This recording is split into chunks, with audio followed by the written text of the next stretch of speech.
I started this YouTube channel for people like myself who hope to one day move to Africa permanently.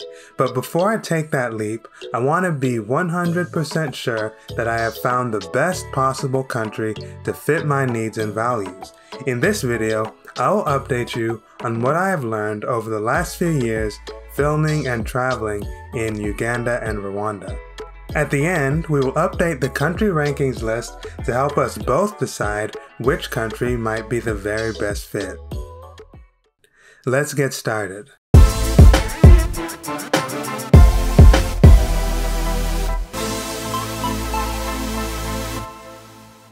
While Uganda and Rwanda are neighboring countries in the central part of Eastern Africa, they are remarkably different when it comes to infrastructure.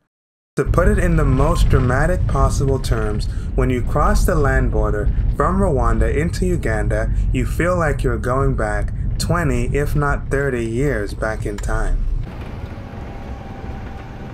Clean, pristine roads fade into dusty tracks, potholes, and excessive traffic. Surprisingly, all this tends to be worse in the capital city Kampala, but other major cities like Mbarara in the west and Gulu in the north have much better infrastructure. 20 to 30 years ago, this was a war zone. Now it is one of Uganda's prettiest cities. When it comes to safety, you'll get a lot of warnings about Uganda, especially from the locals themselves. From my very first day in Kampala, I was repeatedly warned not to use my cell phone on a bike or leave the windows rolled down in the car.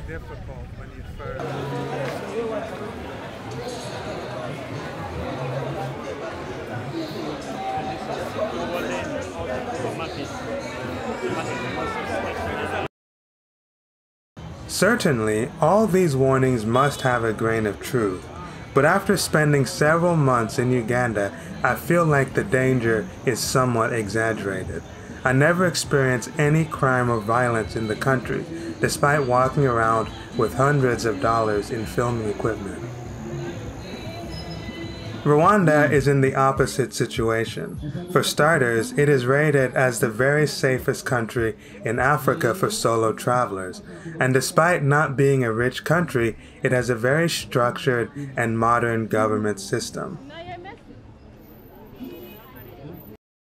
Instead of shabby military fatigues, its police wear sharp professional uniforms and drive modern vehicles equipped with all the electronics you would expect in the United States or Japan. Bribes and other forms of unsophisticated corruption are practically unheard of. And they extend that same care to other aspects of their society like urban planning. Like in modern countries, they take pride in shared spaces, urban density, and walkability over flashy mansions and villas. The city of Kigali is breathtakingly beautiful, capable of shattering any preconceived notions you might have about Africa.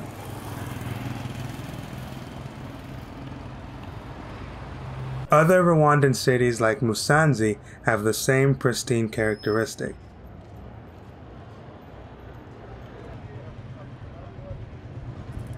With all that being said, unlike Uganda, where locals will exaggerate the level of danger in their society, Rwandans do the opposite and downplay it. While crime is relatively low in the country, it does exist, and many of my Rwandan friends have experienced theft, so make sure to exercise the same normal precautions as in any other country. Conclusion. When it comes to safety and urban planning, Rwanda wins by a landslide.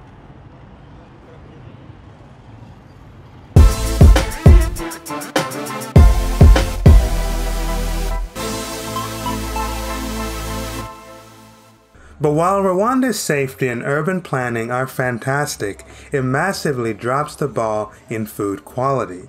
I've been all over the world, and Rwanda would probably rank the lowest out of all the countries I've visited, especially when you're talking about meat. When it comes to beef in particular, Americans are quite spoiled. The strict USDA grading system ensures that cows are usually slaughtered at less than 2 years of age and are not put under unnecessary stress during the process. This is not the case in Rwanda and other African countries. Historically, these cultures have raised cattle primarily for milk, and by the time they're ready to slaughter a cow, it is very old, leading to tough, low-quality, and almost flavorless meat.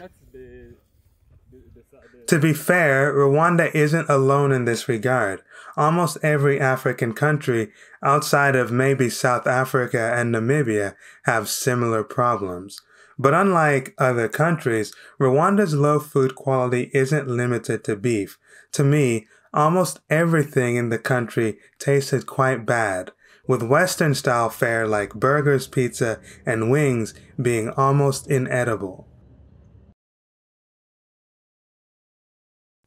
Restaurants will often serve stale and badly handled foods where you can tell it has been frozen and defrosted multiple times. This suggests a weakness in the cold storage chain. Whenever I visit Rwanda, I get this strange combination of diarrhea and constipation, which lasts the entire duration of my visit. This problem cleared within days of returning to Uganda. Despite being neighboring countries, Rwanda and Uganda's food systems are radically different. But while Rwanda's food quality is very low, Uganda is in the opposite situation. And when it comes to pork, in Uganda compared to Rwanda, you feel like you're eating a completely different animal. While the Rwandan akabenzi is usually tough, dry, and stale tasting, Ugandan pork is tender, fatty, and bursting with flavor. Ugandans are also generally much better at salting and seasoning their foods and selecting the proper types of cuts for different types of preparations. But if you want the best Ugandan food, you have to visit the right places. Me and my tour guide, Gambaromba Emma, sampled meats from all over the country. And when it comes to pork, the very best can be found at Chidondo Rugby Grounds in Kampala,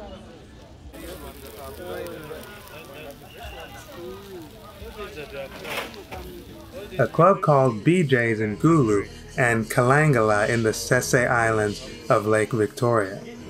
For a goat, look no further than a club called H2O in Kololo and Cocoa Beach in Entebbe. This place served the best goat I have ever had in my life. Uganda also has a much greater variety of foods. If you like fruit cocktails and smoothies, make sure to visit Emirates Grill. Their drinks are just superb. And don't miss the country's top chain restaurants like CJ's and Kafasiri. They have wide menu selections with food quality at an international standard. The food situation highlights an important difference between Rwanda and Uganda. While Rwanda appears to be so far ahead in a superficial sense, behind the scenes, Uganda is wealthier and more developed. Like ghee. You get the scent, the smell of ghee when they put it in. Have you felt it?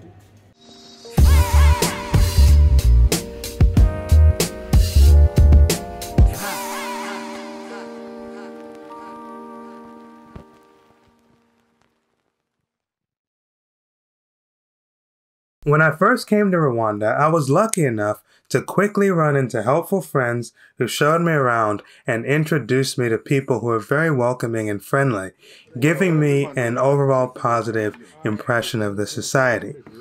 But as I continued visiting Rwanda over the last 3 years, I began to develop a fuller perspective. Rwanda is one of those countries where what you see on the surface is quite different from what exists in reality. While people treated me like family when they were introduced by a mutual connection, they were often distant and standoffish when met as strangers. And this is a big problem in the customer service industry where staff can refuse to even attend to you until you call them to your table. While locals try to explain this away as shyness, that isn't true. As an introverted person myself, Rwandans don't seem so much shy as they seem aloof and arrogant. They can be friendly, but only if they see you as worthy of it. While this might seem like a small thing, constantly running into unpleasant strangers will drag down your mood, especially if you are a naturally cordial person. It also gives the impression that you're being judged. On another note, lighter-skinned people and those who look significantly different from the average may experience extreme staring in the country. With that said, there is an upside to that because visible foreigners can probably expect to receive better and more attentive customer service than someone who looks more local, as in most African countries. When it comes to other African nationalities, Rwandans have a generally negative perspective towards Congolese and Nigerians, but Kenyans are viewed most favorably. They generally don't have well-developed opinions about Black Americans, although the English-speaking population thinks they do because of the overconsumption of social media. Will you marry one of the No, Black no, American guys? I Why? can't. You like them, but you can't marry them. No, to like them is the different from loving them. Yeah. I can maybe stay with them, do some drugs. Uganda and Rwanda are both predominantly Bantu countries in the Great Lakes region, so they share a lot of cultural similarities. While the hospitality and politeness are generally better in Uganda, you don't see a huge difference until you get to the northern part of the country, where the people are much nicer and more down-to-earth than in Kampala.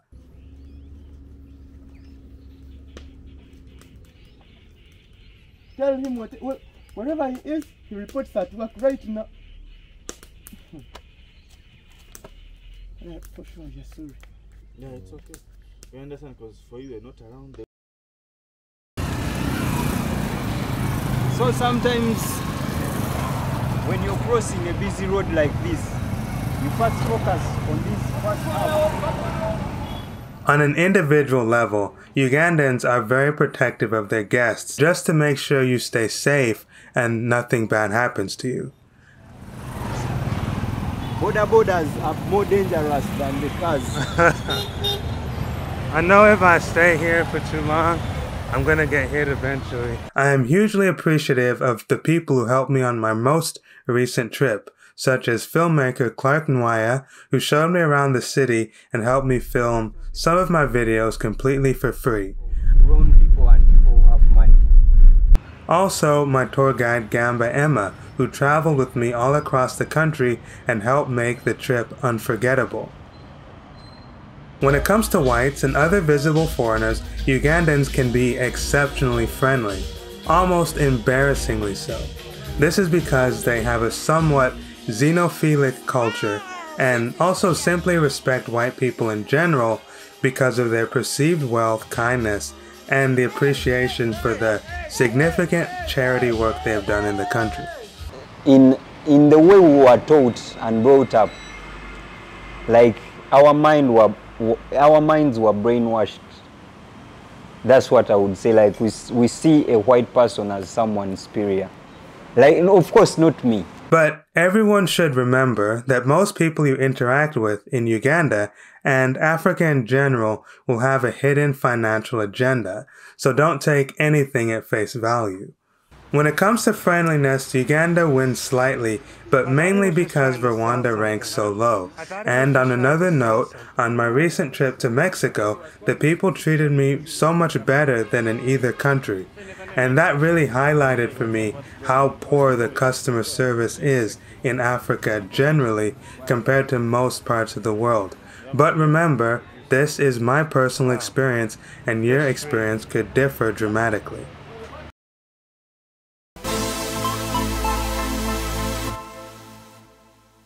This is not a dating channel, but the observations I made over the last 3 years visiting Rwanda and Uganda are so interesting that I have to share, and this topic will build on some of the intercultural issues I mentioned in the previous section.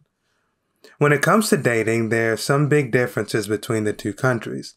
In Uganda, relationships are highly transactional, with many women being blatantly and obsessively preoccupied with money.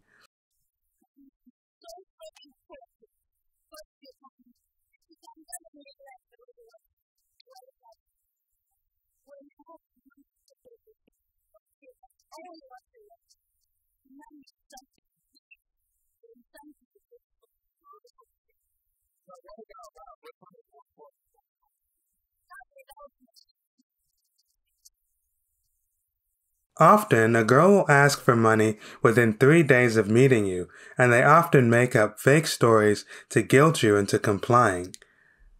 With that said, unlike in the West, Ugandan gold diggers are not that much of a financial threat. That's because Ugandans seem to take their marriage vows much more seriously than Americans, and when they get married to someone, they usually see this as a lifetime commitment, trying not to divorce unless in very serious circumstances. And when Ugandans do split, they usually do it amicably without involving courts or assets.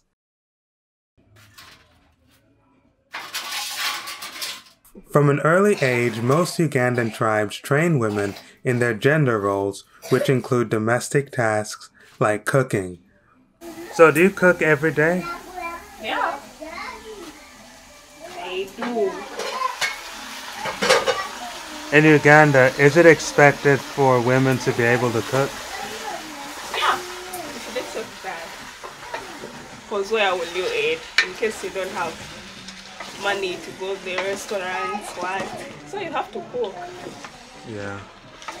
While Western NGOs and media have introduced a huge amount of feminism to the country, women who follow their traditions are usually very submissive to men, allowing their husbands to lead and make household decisions.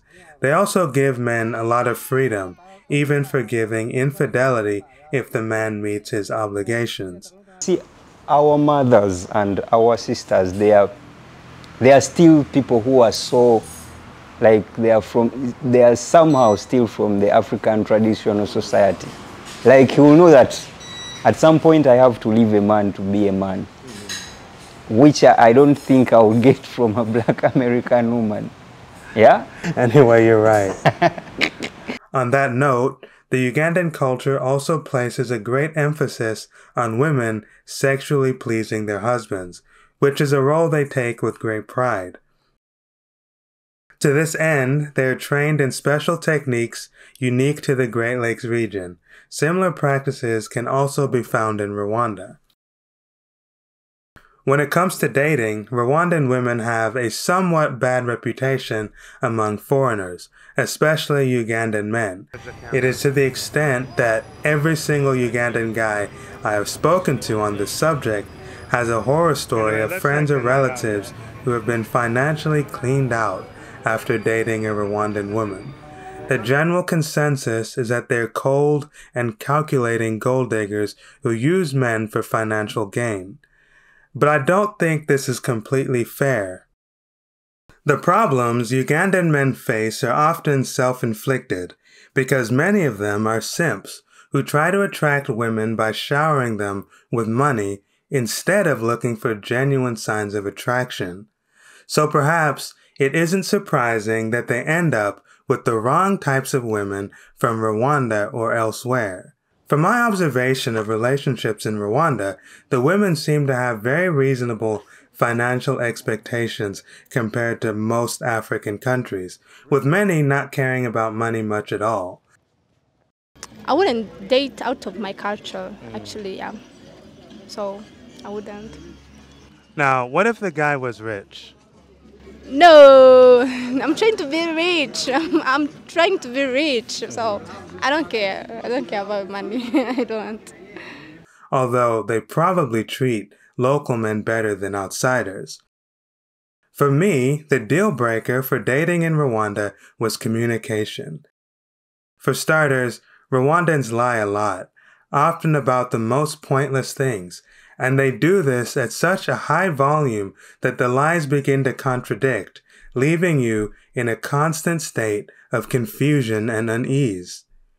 People are not direct about what they think or believe, much like Japan or Korea, but unlike those countries, many Rwandans seem to lack the manners and social considerations that would make this behavior tolerable. For example, I remember asking a young lady at my hotel on a date. We had known each other for some time, and she emphatically stressed that she wasn't the type to play games. Nevertheless, I confirmed our date several times, including 2 hours before the meeting, just to be sure. But when the time came, she didn't show up. When I tried to call, her phone was switched off. But what really surprised me was what happened when we saw each other the next day. She didn't apologize or even acknowledge that anything had happened the previous night, maintaining that placid, smug, and almost robotic demeanor of Rwandan women that you will become familiar with if you spend long enough in the country. For an American, this is an outrageous level of disrespect. But to Rwandans, this type of behavior seems perfectly normal and acceptable. Even men I was doing business with have done the same thing.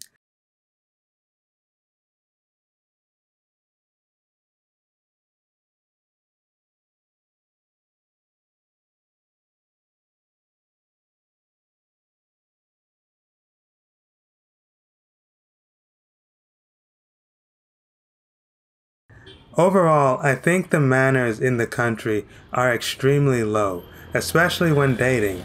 People don't care about being late, even up to 2 hours. During phone conversations, they can hang up without warning, and in large groups, they have no problem switching to Kinyarwanda and kicking you out of the conversation, even when they expect you to pay. The insanity I experienced dating in Rwanda is honestly too much to list here. Conclusion. Overall, I wouldn't recommend dating in Rwanda or Uganda if you are looking for something serious. But between the two, I give Uganda the win because of the dramatically better communication and transparency. While their fixation on money can be unpleasant, it is nice to know exactly who and what you're dealing with. While I have much more experience with Rwanda, I can confidently say that it was largely a waste of time for me personally. Whites and other visible foreigners usually have massive success with Ugandan women, especially since these men tend to gravitate towards darker-skinned, thin ladies who don't fit the local beauty standard.